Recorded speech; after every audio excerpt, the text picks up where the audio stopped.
Hello guys and welcome back into a new brand video. In today's tutorial, I'm going to show you how to buy Filmora subscription. So make sure to watch the video to the end and follow these simple steps. So basically the first thing would be is just to open up your web browser. Either you are using Google Chrome, Firefox or any other web browser. Then you will go to your search engine and simply search for Filmora so you can access the website. So make sure it is filmora.wondershare.com and basically you will need to click on it. And basically, it will take you to this website. So this is the Filmora website, and from here you will be able like to download and subscribe to the software. So here, all you will need to do now is firstly sign in, or you can do it after.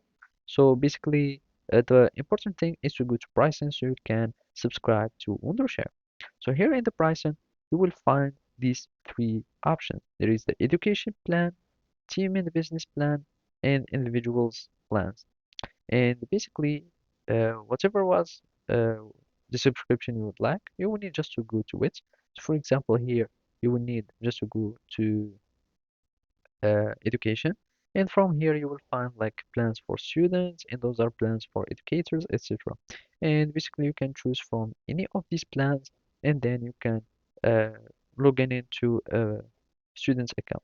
Otherwise, if you are just an individual, you will be able like to go and choose any plan that you would like. There is the basic, advanced, and perpetual. And basically, when you choose anything that you would like, either you can pay with PayPal, and basically you can log in into your PayPal account, or you can simply click on Buy Now, and from here you will click on Buy Now, and then it will take you to the checkout page. So here you will be needing like to log in into your account. So enter your email so you can access your Wondershare account, and from here you can uh, go for whatever your account was. You continue to payment. You fill in the billing information, and basically you will be able to subscribe to for more. So thank you for watching, and see you next time.